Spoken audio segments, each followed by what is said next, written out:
Hello, Wiffle Nation. Welcome to the 25th episode of the Huntington Wiffle League podcast. I'm your host, Josh Smith. Joining me is a special first-time guest co-host, Anthony Stidham. How's it going, Anthony? Pretty good, Josh. How's it going, buddy? Good. We also have, for the first time ever, after 4 seasons in this league, as a guest, Andrew Westcott. How's it going, Andrew? Fellas, what's up? What's up? Yo. So, big episode. It's the 25th episode. We have a brand new guest co-host.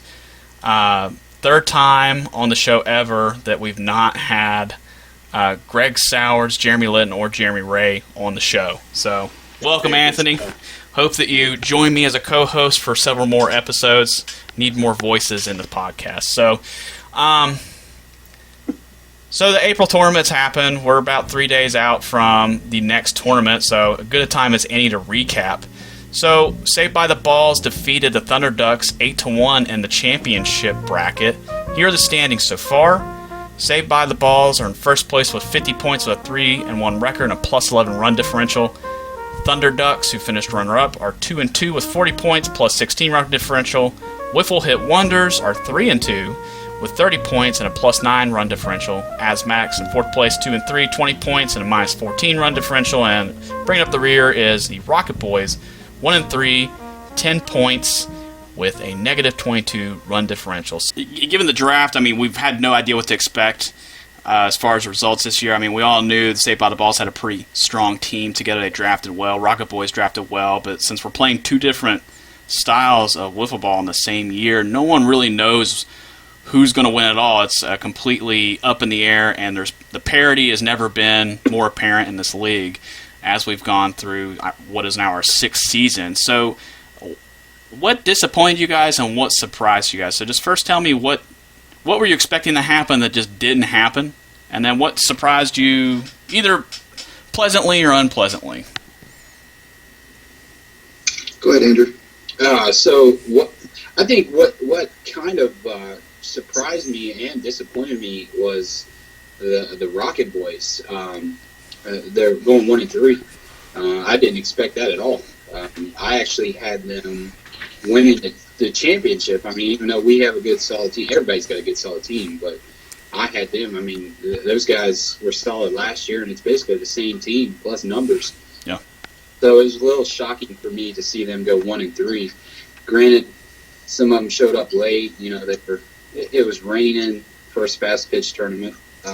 Everybody was rusty. Yeah, that was weird for me. I don't know about you guys, but that was real shocking to see them at the bottom of the list right there.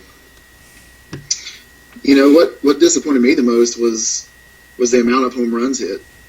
I was looking forward to the pitching taking over the day, and low scores and one-run games and walk-offs or whatever needed to be done. I was really looking forward to more exciting games and not a home run derby. And I'm not going to say it turned into a home run derby, but you know, you got guys that hit 9 and 7 home runs on the day in a fast pitch tournament, and that's just not something that's known with a fast pitch tournament. So I was a little disappointed in people not the pitching, I guess, overall. Yeah, especially in our league, I just think that's several home runs to be happening. The hitting is definitely not lacking this year, which I wish that said more about us being good hitters, but I think that says that we have a few fast pitch pitchers who are out of practice, and then some people that are just doing it for the first time ever. So for me, what disappointed me was seeing my team, the Asthmatics, on the mound. They did not perform as well on the mound as I was hoping. I've heard Joshua Ross did okay.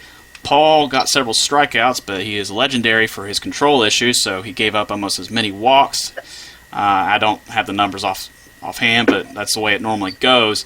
And they scored a lot of runs. Dunkel and Hessen hit a lot of home runs, but nevertheless, the team had a negative 14 run differential, so that was something disappointing me. Something that surprised me was the Thunder Ducks making it all the way to the championship, but also, I believe, having almost every single person, if not every single person on the roster to show up. So it's my understanding that there was a team or two that had almost a skeleton crew there. I think there was one team that maybe only had 3 people at one point, just enough to field a team. So yeah, the Wiffle Hit Wonders only had 3 players all day long. Yeah, so I'm sorry, I'll take that back. That for 10 minutes they had 4 players. Yeah. and then one player had to go back to work. But yeah, for the most part, the Wiffle Hit Wonders had 3 players. And if I can, just to touch on the asthmatics problem for the tournament, Paul, he just got jelly armed.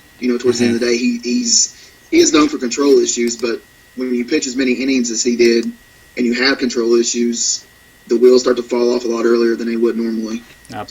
Paul pitched 12 innings. I think everybody got jelly armed towards the end, whether it be Jeremy, Big Ian, everybody. I mean, they're throwing so many innings, and I think Jeremy threw like 3 innings the first game against the Asthmatics.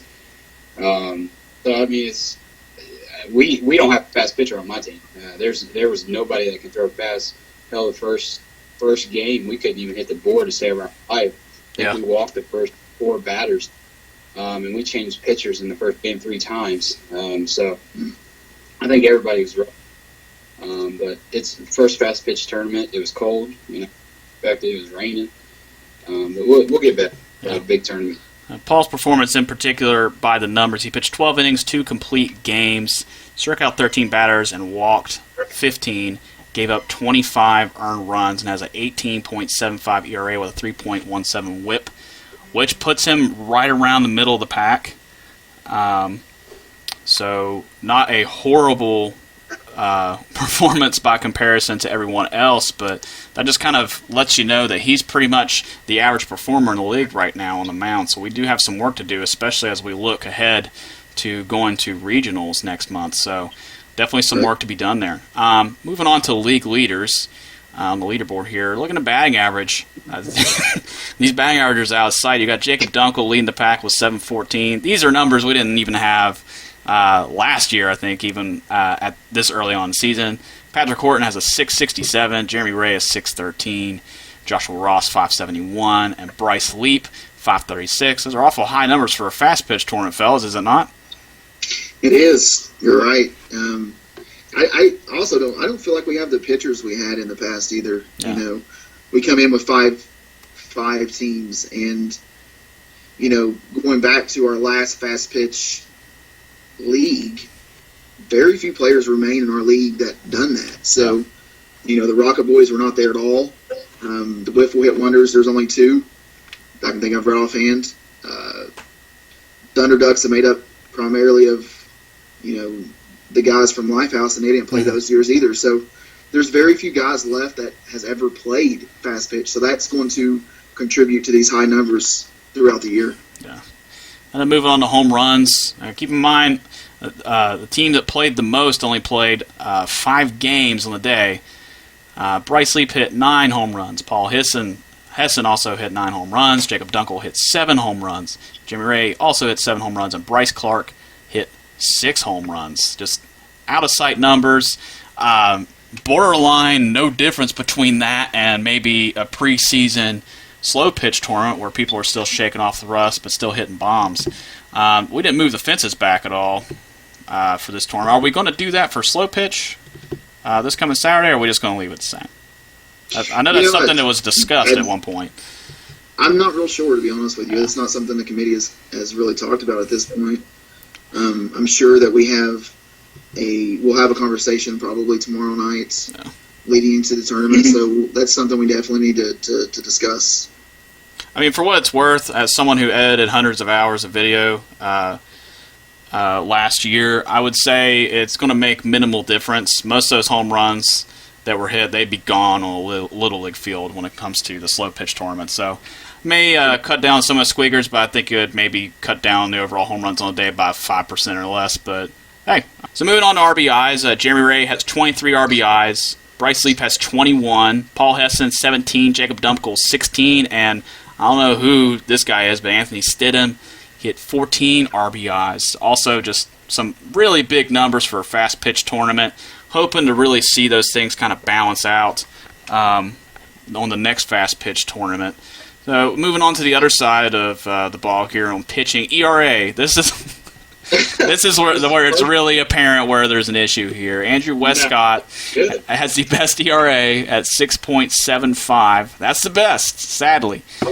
Hey, I'm out there throwing a gem, baby. Yeah. Oh, I know. So clearly we have a lot of improvement ahead of us in terms of fast pitching if we're going to perform well at all and qualify for Morenci. So what's the deal, Anthony? Is it accuracy, speed? I mean, what's going on? You know, if Andrew's leading the pack, I think we should implement some kind of drug testing The cannon. policy. Yeah, I think. You know what I think it was, honestly, was Andrew's bald-ass head was really distracting. So, I feel like that coming off of an off season and everyone's taking off the rust, I feel like that has a lot to do with these crazy ERA numbers in fast pitch. Yeah, I agree with that. Strikeouts. So it's not all bad news. I would say for only 5 games played for some of these teams and these pitchers succumbing to some sort of rotation rules, I'm assuming. Otherwise, somebody definitely would have been pitching 4 games at least. Bryce Clark has 22 strikeouts, Jeremy Ray's 16, Paul Hessen 13, Westcott with 7, and Derek Darlack with 7 as well. So how does Bryce look on the mound if he's outperforming Jeremy Ray at this point? Is he going to overcome Jeremy as the ace of the league? So Bryce is he got the left hand. So that's, first of all, that's what he's got going for him. I mean, he's good. He's good. But I tell you, a guy that we didn't have out there is Horton. Horton's going to be our ace of the league. That's from watching him at practice for end of play. That guy's got a cannon on him. He's got some good stuff. Who does he play for, Andrew? Do you know? Well, I don't know. I only played 15 minutes for you guys, so. Well, I know, but here's the thing: in 15 minutes, he has. Oh, I know. A 6.7 batting average. So, but you never did say who does he play for? The guy's who good. Does he play the for? guy is a good all-around athlete, not just a ball player. He's an athlete, and he's a good athlete, and he's going to be good. I mean, Bryce is a good pitcher. Jeremy's a good pitcher. Paul's a good pitcher when he's got his stuff going. Yeah. We got some good pitchers, man. There's just rust, cold, wet. So I keep saying that, but I mean, it really threw us off in the middle of May, or being the beginning of May or beginning of April. I'm sorry, and being that cold.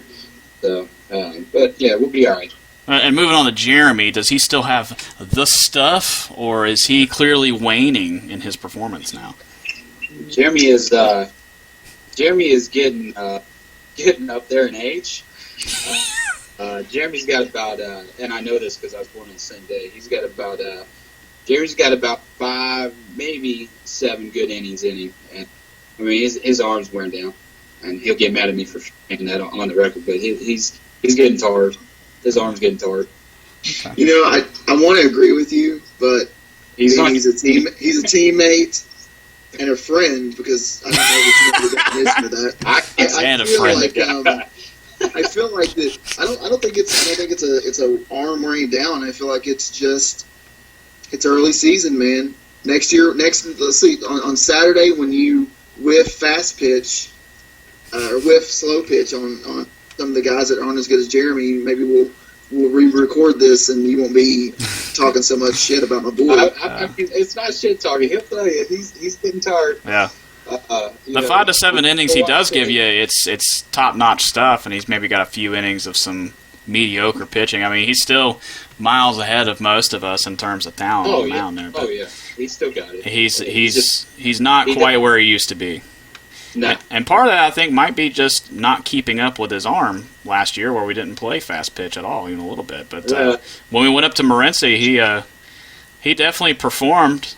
He just couldn't perform all the way. He's used to carrying teams, and I think maybe if we would have done this draft thing back then, maybe he wouldn't have worn his arm out so much. So moving on and finishing up with the league leaders in terms of pitching here. WHIP is not bad, even though ERA is terrible.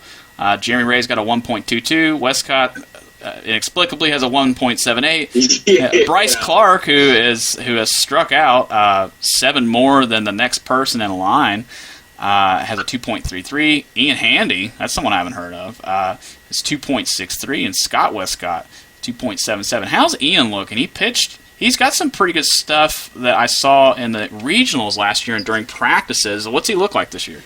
He is good. Ian's good. Ian come in as a closer. If Ian comes in as a closer and he has his stuff, it'd be good. He's got a lot of speed. Be two innings a game. NWLA is looking good. If we can get Bryce and Horton and Jeremy throwing, and then Ian coming in to kind of close it out. Even Bryce coming in to close it out would be kind of cool with Jeremy and Horton, kind of leading the things off. But yeah, Ian's good. Ian's good, man. He's got some junk, so that's what makes him better. When we come back after a brief break, we will take advantage of having Andrew on the podcast for the first time ever and ask him a crapload of questions when we come back.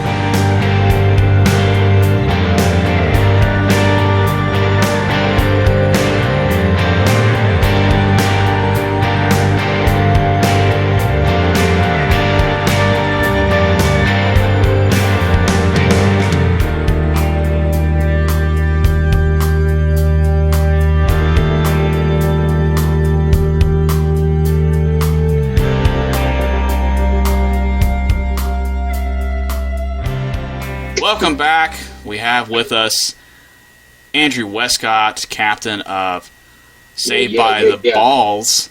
So, thanks for finally coming on the show, Andrew. What took you so long? Yeah, man. It's, I got kids. I do a lot, man. So it's taken me a while, but it's cool. When it was first set up, I think you guys were still, having to meet in the same room. So I don't really like hanging out with you guys that much. Hurtful. Well, it's hard to fit your head. Hard to fit your head in any room possible.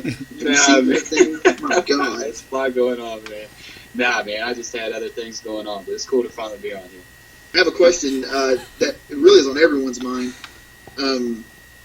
What is it like to not have that butt buddy sexual going back and forth teammate Jeremy Ray on your team? Let me rephrase it.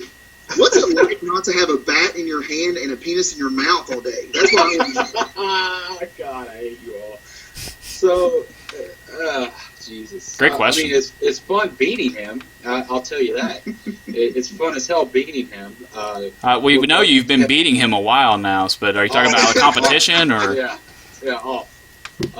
So it's really fun whipping his ass. He gets real bent out of shape. I've known Jeremy all my life.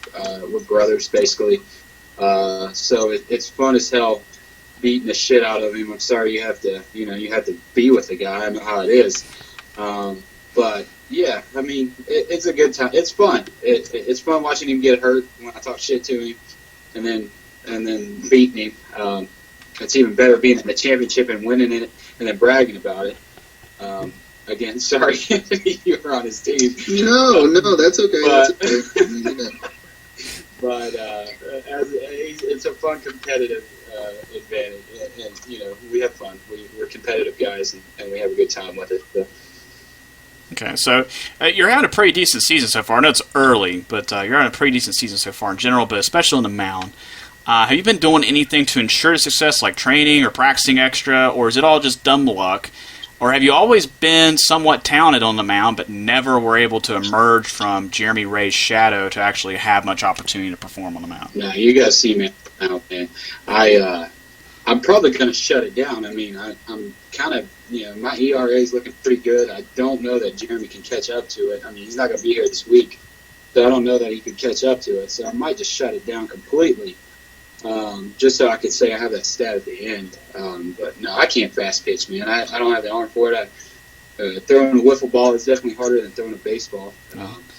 Anybody will tell you that. You got to know that. It's tough. And I just got up there and I was kind of throwing pretty well, and we just stuck with it. It wasn't hard by all means. Nobody will tell you it was hard. It was just, I don't know. It was just, people couldn't hit. I mean, they hit it, but it was to the players. I got good fielders out there, Scotty and Tyler, and Jacob, and so we had good fielding.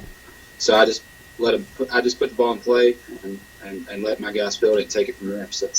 As far as lording your stats over Jeremy, I don't know if we're going to keep stats for pitching during slow pitch or not. We didn't do that at all last year. If we don't, if we don't, then you're on the even playing field come July. So. really depend. I mean, that would be the only thing more depressing than the pitching stats now is if we included slow pitch pitching stats with that as well, which I'm up for it. But that ultimately rests with the committee. But if we do the same as what we did last year, I rather doubt that we'll do that. So yeah, no, it's if we do it, we got to make sure people know how to do the stats first of all. That's we definitely got to get that going. But no, I might keep it where it is just to piss him off. That's what I do. Andrew, your team name and logo are the favorite for the NWLA team name and logo for this year. Where'd you get the idea for the jerseys and the name? I mean, was that just something you come up with late one night after stuffing some Taco Bell down your throat, or I mean, what was that? Yeah, I do stupid shit, man. You guys have seen us sit on my base logos and designs over the years. We did Huntington Blizzard last year for NWLA, which was cool. Hockey team here, so I just have fun with it, man. It's wiffle ball, first of all. We're grown men playing a wiffle ball, so we got to have some fun with it and have a good time with it. So that's what I like to do. So cool. Nice. Well, if it doesn't win at least NWLA logo of the year or name or team name of the year, I'm going to be very disappointed. So you've always been one of the more vocal players in the league. This is your fourth season now. You've been around. You've seen a lot of transitions in the league. You've seen me as a commissioner, Patrick Rail as a commissioner, and now this committee idea that we're doing. You've seen us go through a variety of rules and equipment. How do you think this season's going so far? I mean, you've been around long enough to see us go through our ups and downs and all these different phases. So what are your thoughts so far? It's weird, man. It was the weird to the standpoint is because I was here, you and what's his name? Old Marv was running it, and and so it's just we've had a lot of transition, but this year first tournament, man, everybody was in there to help. Even though there's a committee, I feel like everybody helped, and we definitely missed you, man. But it's going good. It's progressing. It's going well. The draft was huge. It split teams up, doesn't allow them to stack it. It made the competition fair, and so that's the best part of this so far was the draft, and we had fun with it. We had a good time with it. So that was the best part of it. I can honestly say that this season's shaping up to be the most exciting one of all. I mean, already just the draft night alone was more exciting than anything I'd ever seen us do in the past. So, right. Well, and Andrew, let me throw almost two questions in one at you here. I want to throw a little curveball here. If you could have drafted one more player to your team this year, who would you have picked and why? And I'm going to expand it to it can be a player on any other team that currently is on a roster or anyone that didn't sign up except Jeremy Ray. No, he wouldn't have been the one added.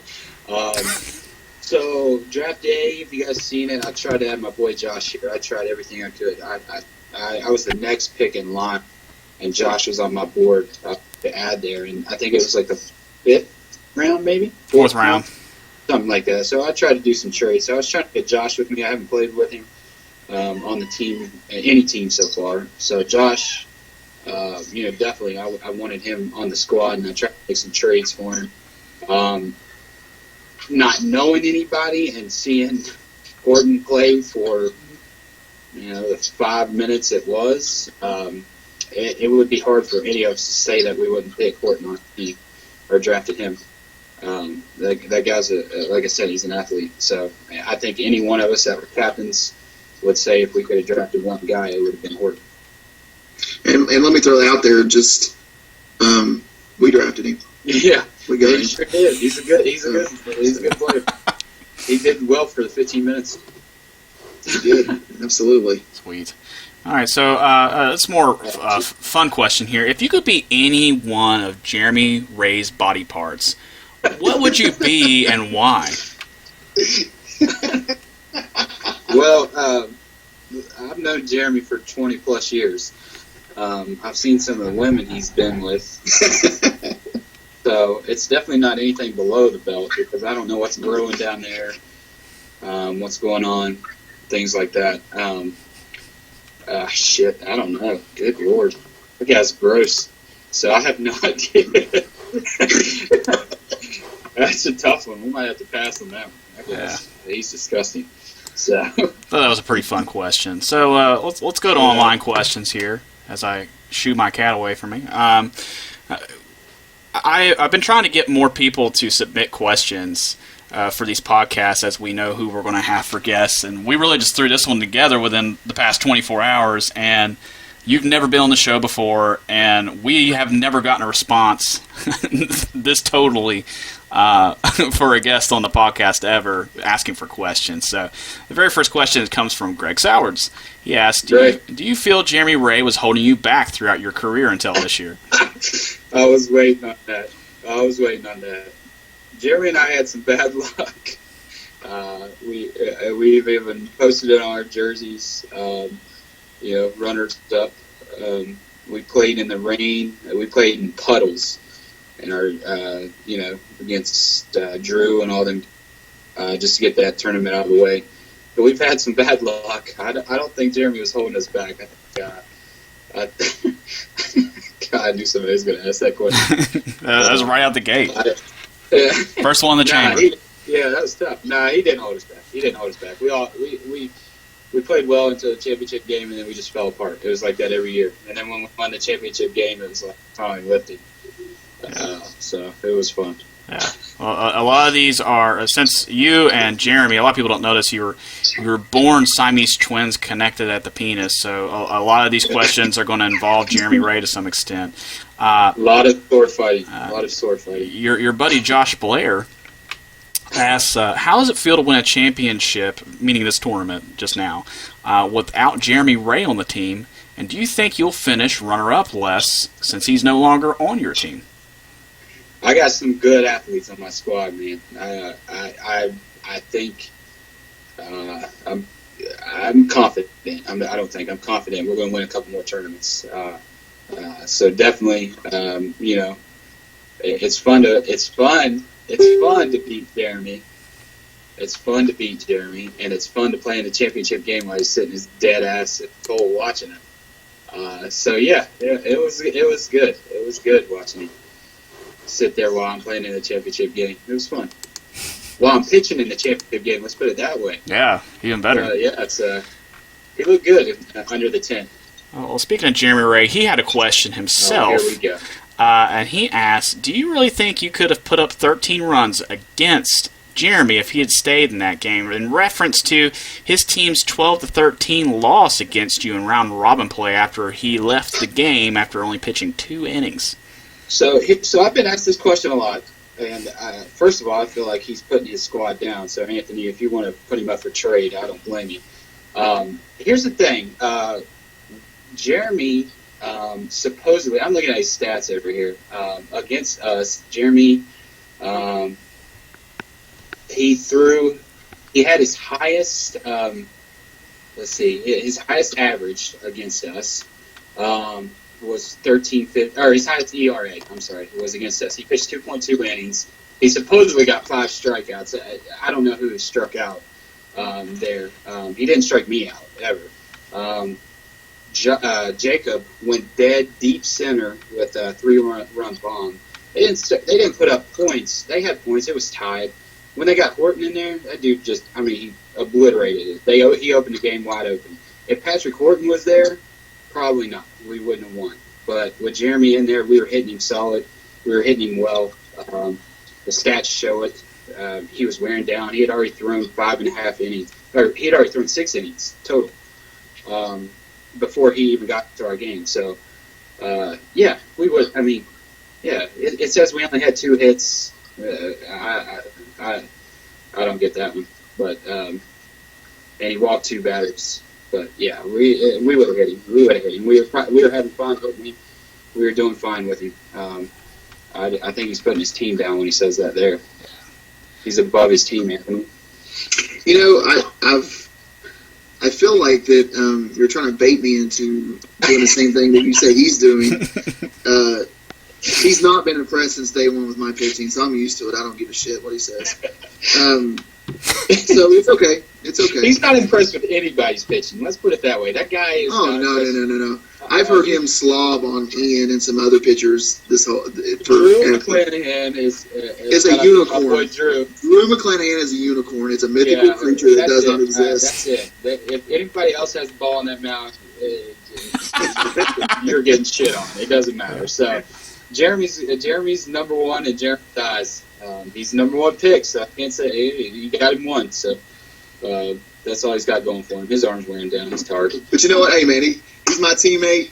He may not have faith in me, but I like him. Okay. He's my teammate. When he listens to this, he's gonna know that the ball-headed fella is an asshole. Listen, and his teammate, who he don't like or had faith in, has got his back. Listen, we grew up 20, 30 years playing sports together. He's my teammate for probably 90% of the time. He can still kiss my. I'll give him a shit. Next question is not Jeremy Ray related. Hey. There you go. It comes to us from Jeremy Lynn. Remember that guy? Love Jeremy. Who? Jeremy Lynn, yeah. Good to hear from him. I'm glad to know he's not dead. He asks, would you ever like to see the day where the league reintroduces the black bats? No. You never actually played during the black bat era. The last time we used the black bats was during our 2013 fall ball season, and it was just Dinger City. Just every field at all times. He's always interested in that argument that we spent the majority of 2012 when we first started the podcast debating about going to yellow bat.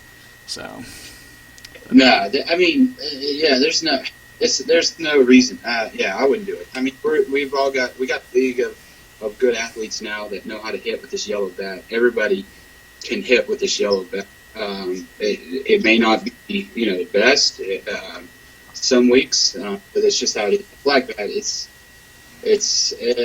I don't know. I wouldn't do it. I'm not interested in the black bat. But Chad Lynch, shout out to Chad, played with us last year. He introduced me to a video on Facebook of some guys that play pro, and they play with a bat that's kind of it's a big blue bat. In between, is that in between the? Oh, it's even bigger than the black bat. Yeah, but when you have guys throwing 95 miles an hour, I mean, you need an equalizer, and I've talked to Jeremy about that several times. The only reason to ever go back to black bat is if the pitching became so good that you needed some way to balance the scales. The only reason we used the black bats before is because everyone sucked at hitting. So it just is what it is. Better. Everybody's gotten better. I mean, from the bottom down. I mean, it's tough. Wiffle ball is tough, man. It's not a joke. People think, we'll come out there and crush these wiffle balls, but when somebody's throwing like McClanahan, our first couple of years, unicorn. I mean, that guy, I'm telling you, he brought the heat. And it hurt when he got hit by it. Yeah, it did. But Litton asked everybody that question. He's always interested by that, what everyone says about that. Anthony, do you have any questions? I don't. I do have one. Andrew, how will it feel to get beat by a Wiffle hit team wonder, or Wiffle hit wonder team that's Jeremy Rayless? I just want to know how you're going to feel about that on Saturday. Listen. We won. We ain't getting first of all, God. I mean, it's going to be tough. We got our boy Wyatt coming in. He didn't even play with us, so we're bringing in the noise there. We got 3 fielders. We're bringing in Patrick will be there Saturday. Hey, Patrick's coming in Saturday. And I do have knowledge. I have knowledge of a rookie wiffle ball player. The last pick of the 2017 wiffle ball draft was made. Was made quietly. This is the first time hearing of it. He's a rookie player coming in, but I'm telling you, he's a ball player. Hey, listen, we're playing low pitch. Anything can happen. These guys, I got Tyler, I got Scotty, I got Jacob, and I got Wyatt coming in, and then we have our other guy he hadn't played. He's a rookie. He's their boss. So he hasn't been there yet. Nobody knows what he can do either. So you're sounding like the sit on my base of old. We've got Ryan Pritt, we've got Paul Hessen coming in. every week there was a different team. Oh, I know, it sounds like that. I like your enthusiasm. On a chip and fast pitch, so why should I be worried about slow pitch? You know what I mean? I mean, I saw you guys sitting chilling on the sides while I was playing in the championship. I've watched you for 2 seasons in slow pitch sit on the sides while other teams that were rookies win that championship. Never. Come on, man. You know it's true. Never. You've never watched me on the sides. You may have watched me be running up, but you never watched me on the sides. All right, I have a question for Anthony, actually, about his team. T.J. Harrison, who did the drafting for the Wiffle Hit Wonders as the captain, is he going to be there? He famously was not there for the April tournament, and it says a lot when the captain doesn't show up. So are we going to see the captain finally show up? The captain will be in the building. He has a crazy work schedule, but we're able to work it out to where he'll be there Saturday. Like I said, I have knowledge of a rookie coming in. That was the last pick of the draft. Mm-hmm. I'll give you his name is Paul Castle. You may remember him, Andrew, as playing on our softball team last year. Shout out to the Bronx Bombers. That's my softball team. So, Patrick being there, Tim done well last year in slow pitch. He did. He took a while to catch on, but once he did, he caught fire. So that's Paul playing on. He's with. He was the last pick he was our last pick with Wonders. So you all had a pick? I thought you all. Well, they didn't. Everyone else had 6 players, and they only had 5 where they were the first pick, and we did a snake draft. The last. Paul's a good dude. He's a good athlete. Yeah, he's a good softball player. Definitely. Okay. So we're ready for it, and I don't sweat these tournaments. We're ready to play. Tyler's good. I got 2 young guys. I got the Mothman. Jacob's good. Jacob took Jeremy dead center. I mean, I've never in my life seen somebody take Jeremy dead center in this league. Unless it was a Saturday night and he was in his butthole, right? It was nice. The perfect thing. I've never seen that. So it's going to be a fun Saturday. It's going to be a fun Saturday. It's going to be competitive. It really is. It'll be nice too. No knock on wood so far, so it'll be fun. I think we're going to take a quick break. When we come back, we're going to talk about some May tournament predictions and some closing comments when we return.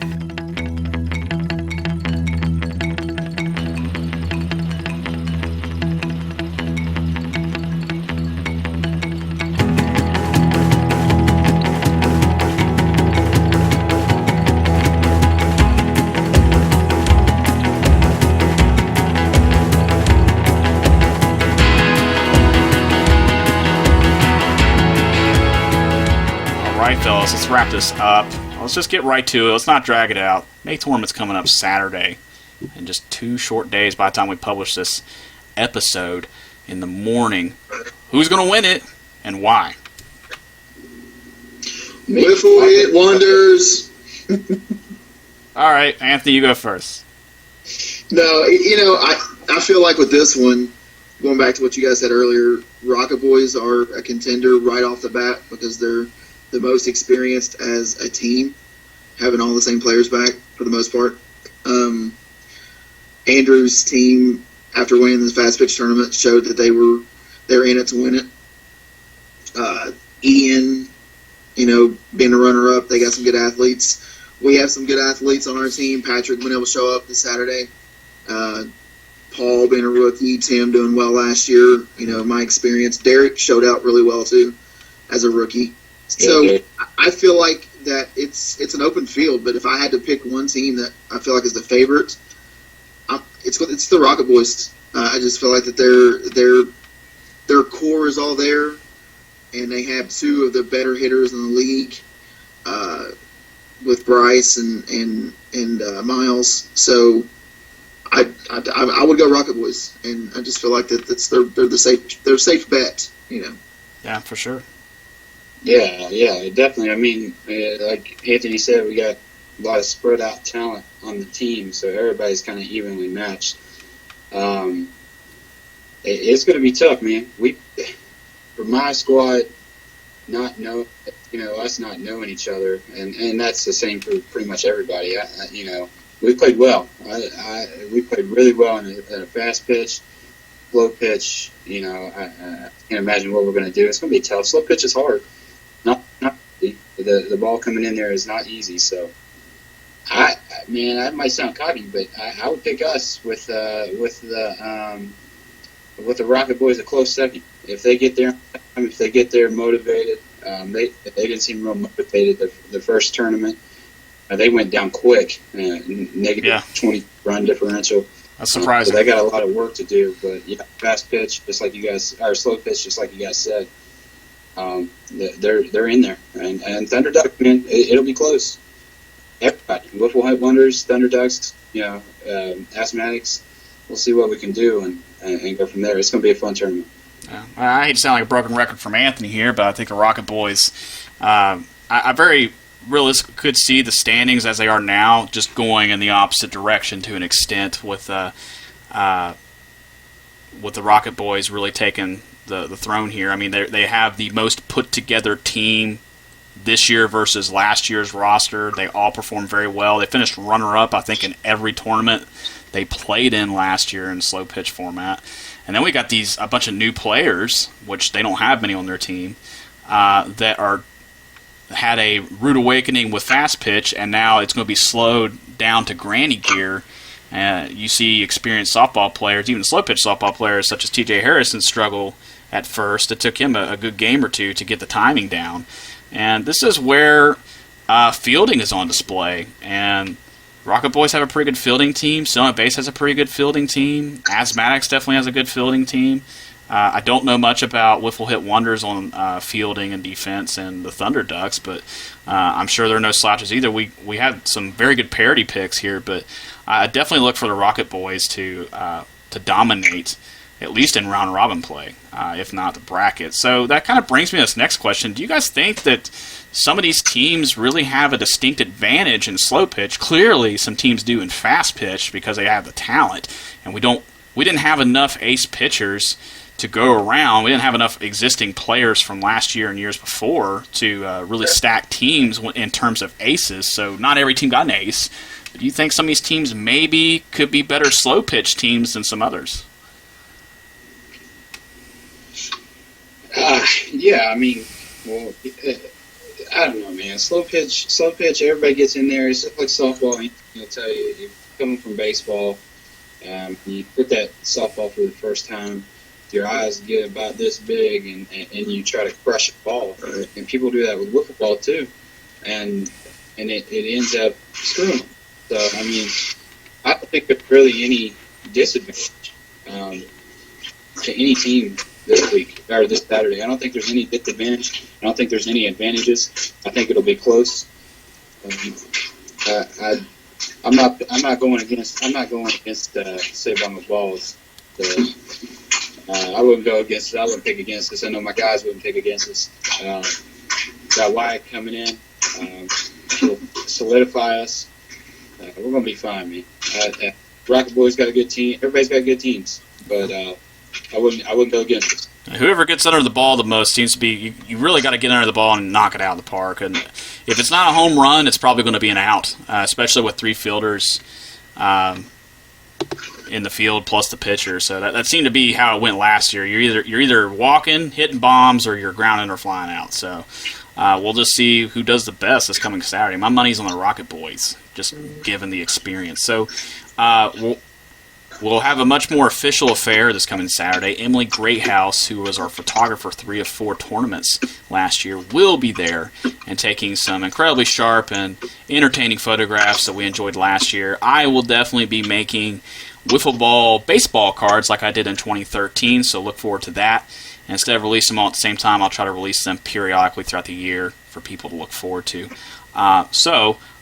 Make sure everybody's looking sharp. If your team has jerseys, wear them, and you'll look awesome for some team photos. As far as I know, no teams have any team photos or anything like that, so look for all that to take place during this tournament. Also, the weather forecast for this tournament is much better than last time. High of 76 degrees, only a 10% chance of precipitation. Guys, that equals perfect wiffle ball weather. So, I kind of to reverse here for a second. Are all the teams getting jerseys, or which teams are getting jerseys? Which teams don't look like they're going to get jerseys? Is it even a requirement this year like it used to be?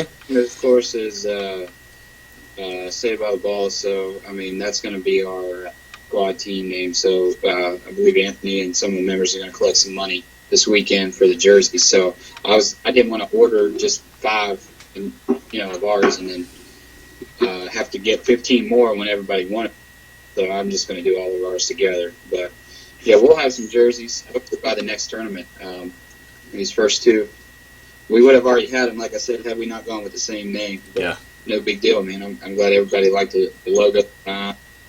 It'll be fun. I can't wait to get mine. That's us too. We're in the process of getting some jerseys, and we really kind of wanted to wait until we made that last draft pick, so we wouldn't have to order a separate one by itself. So now that a pick's been made, welcome Paul Castle to Huntington Wiffle League, by the way.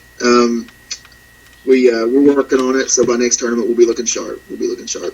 Yeah, I'm looking forward definitely to getting my Saved by the Balls jersey.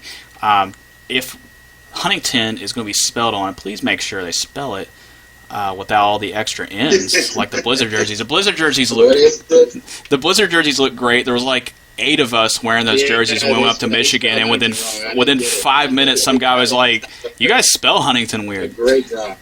Yeah, he spelled it with 2 N's. I don't feel like he spelled it wrong as much as he was just being an overachiever and putting too many letters in it. Yeah, we were worried about getting the jerseys on time, but it just turns out he was just extra cautious about making sure he put enough N's in the word. Yeah. So we used to have the mandate that all teams had uniforms, and last year was the first time since our inaugural season we didn't have that, and it's not.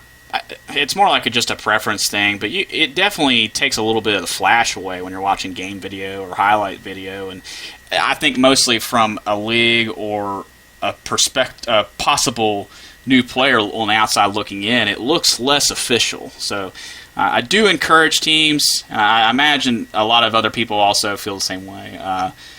So I think I'm speaking for at least a minority here when I say that, as the season gets later on, you have less incentive to actually spend the money on jerseys. So try to get it now before the June tournament if you can't get it before. I know the asthmatics will be dressed to impress this Saturday with dry fit jerseys. We won't be looking disorganized. We'll be in uniform. So it's my call out to teams is try to look like a team. So it'll look good for the pictures, look good for the video, and it'll look good to other leagues and possible new players in the future.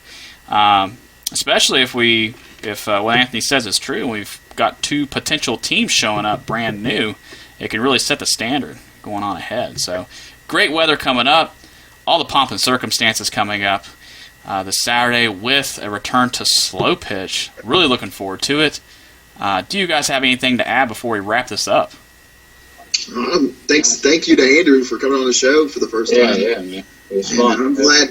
Here's what I want to point out. One thing quickly is you won your first championship without Jeremy Ray, and then the first podcast without a Jeremy Ray on the podcast.